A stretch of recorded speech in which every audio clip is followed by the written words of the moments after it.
Distinguished colleagues, I speak before you today on a matter of personal and collective privilege.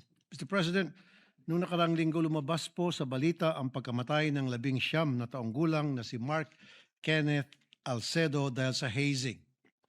Let me show you a short news clip of what happened. Pasintabi po at medyo maselan po ang ilang imahe. Namatay si Kenneth matapos umanong sumailalim sa hazing ng isang fraternity.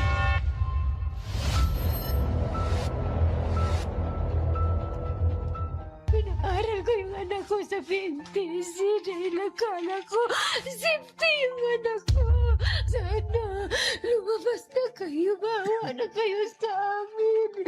Hindi deserve ng anak ko ang ganun. Bakit ganun? Tulpo, tulungan mo ako.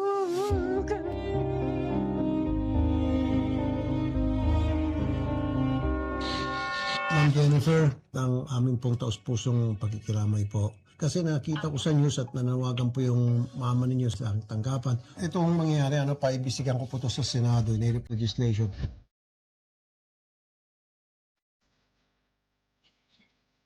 Maraming salamat po sa tulong niyo na binigay sa amin.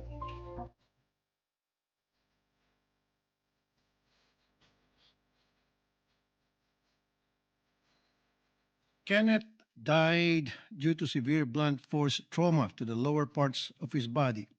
He sustained a hematoma with abrasion on the lip and a tooth fracture. He also suffered abrasions to his abdomen, fingers, knees, and toes, as well as hematoma on his leg. A square indentation and chill seeds were also observed on his private parts. His hands were crushed with pliers, and there were so many bruises on his back. A gray Mitsubishi Mirage brought the unconscious Kenneth to a hospital in Dasmariñas, Cavite. The driver of the vehicle and his two other companions fled and left Kenneth behind. They claimed that he was a victim of a hit and run. Mr. President, Kenneth is a student of PNTC colleges in Dasmariñas, a maritime school. Chairperson Dr. Shirley Agrupis reported to me in a letter that PNTC does not recognize or permit fraternities and sororities, and the event happened outside the school on a Sunday. This explains why they were not able to regulate or monitor the hazing conducted. Cavite PNP Provincial Director Police Colonel Ariel Rebancos Red said, probers are looking at the potential links of 21 suspects and persons of interest in the death of Kenneth. The hazing incident allegedly took place in an open field in Barangay Langkaan, Dasmariñas, near several subdivisions, according to the police. Of the 21 personalities linked to Alcedo's death, 15 had a direct participation, while the others are being treated as persons of interest. According to the police, 6 Tau Gamma Phi members have surrendered themselves for being involved in the initiation rites.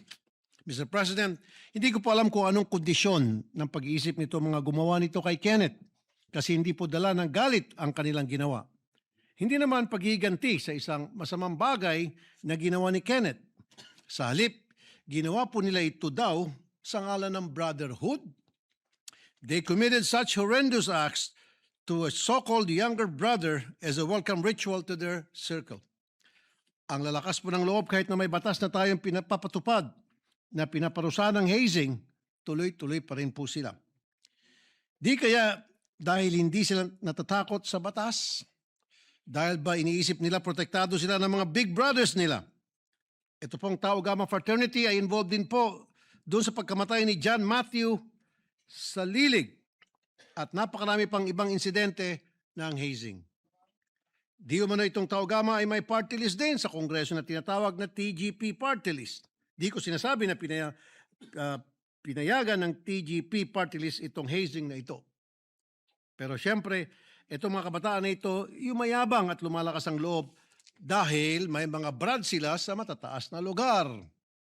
Yan naman po ang dahilan ng ilan kaya sumasali sa mga fraternity. Mr. President, we enacted RA 8049, the Anti-Hazing Law of 1995. The law defined hazing and provided regulations and penalties to curtail the evil that comes with these rituals conducted by fraternities, sororities, and organizations. When more hazing deaths occurred, we passed RA 11053 or the Anti-Hazing Act of 2018. Sa RA 11053, strengthened enforcement by providing stricter regulations and heavier penalties. It also provided for registration, regulation of initiation rights and monitoring for both school-based and community-based fraternities, sororities, and organizations. And it widened the scope of liability to include any person who participated, planned, or was present during the event, even if they did not inflict any injury. These are welcome developments. Unfortunately, it has not stopped this barbaric practice that attract its members with the intoxicating power to play God over the lives of their would-be brothers. Ang malaking problema po kasi, kung alam ng mga organisasyon na ito na gumagawa sila ng illegal, bakit sila magre-register? Bakit sila magpapamonitor? Siyempre, puro patago po yan. Let me show some incidents that have been brought to me to show na tuloy-tuloy pa rin po itong mga hazing. Wala pa po sir na 1 week sir. Grabe na po sir yung pang-hazing sir na nangyari sir. Yung pagpalo po sir sa puwet sir, pati yung mga tama sir sa ulo sir, sa mga katawan po. Yung pagpababad sa tinatawag na Boracay sir, yung nandunan lahat yung safety tank sir, mga dumi ng tao doon na.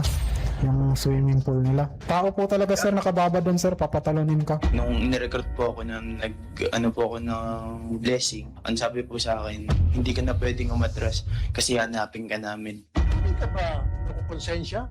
Yung binubugbog mo na gustong sumali, walang kasalanan sa'yo, bubugbugin mo, tapos later on, yayakapin mo. Tapos sabi mo, brother, in fact, kusang sumama at gustong yakapin ka bilang isang future brother sa fraternity at bubugbugin mo, anong feeling mo doon? Matanong lang kita, masarap ba ang pakiramdam na nanakit ka ng tao? Hindi po, sir. Oh, bakit yung ginagawa? Gaya nga po nasabi ni leader po is sa tradition nga po. Tradition. Pero kayo ba, may mga konsensya ba kayo? Ano nga, sir? Eh kung may mga konsensya kayo, bakit kayo na magpapalo ng paddle hanggang sa sumakit ang tiyan, hanggang sa magkapasa-pasa na, hanggang sa yung iba mamatay pa? Ano meron? Gigil na gigil kayo. Just to follow tradition? Kayo ay mananakit ng tao? Ganun ba yung tradition na tinuturo? Since the law was amended in 2018, several incidents of hazing have been reported and resulted to severe injuries and deaths. September 2019, Darwin Dormitorio, a PMA cadet, died. November 2019, John Desiderio, a PNPA cadet, was maltreated. July 2021, Jonas Bondok, a PMMA cadet, died. September 2021, George Scary Magsayo, a PNPA cadet, died. February 2023, John Matthews Salilig of Adamson died. October 2023, Aldrin Larry Bravante, a criminology student, also died. July 2024, Vince Andrew de los Reyes, a maritime cadet, died. September 2024, Ren Joseph Bayan, a grade 11 student, died. And July 2025, Charlie Patigayon, a Philippine Army private, died. And now we add Kenneth to this unfortunate list. And so many others may have been victims of hazing that have not been reported on, probably because they did not result in death or the victims choose to keep quiet. Based on the records of the PNP from 2012 to 2022, there have been 178 recorded hazing incidents. We have to stop these children or young men and women from joining or push the parents' schools and LGUs. Mr. President, I have nothing against Tau Gamma fraternity, but they keep on saying that they condemned hazing and just claim that the group did it is an unrecognized chapter. Sabi nila, hindi raw kasi nila recognize yung chapter na gumawa ng hazing. But they allow these groups to use their name. What use of the registration requirements when it is so easy to just disown groups that get caught conducting these hazing rites? Nagiging useless po ang registration, regulation, and monitoring requirements sa batas. Mr. Chair, during the 19th Congress, we held hearing on the anti-hazing bill and changes were proposed. Unfortunately, the bill did not pass into law. This 20th Congress, I refiled my bill, emphasizing the changes that I think would make everyone involved in hazing more accountable.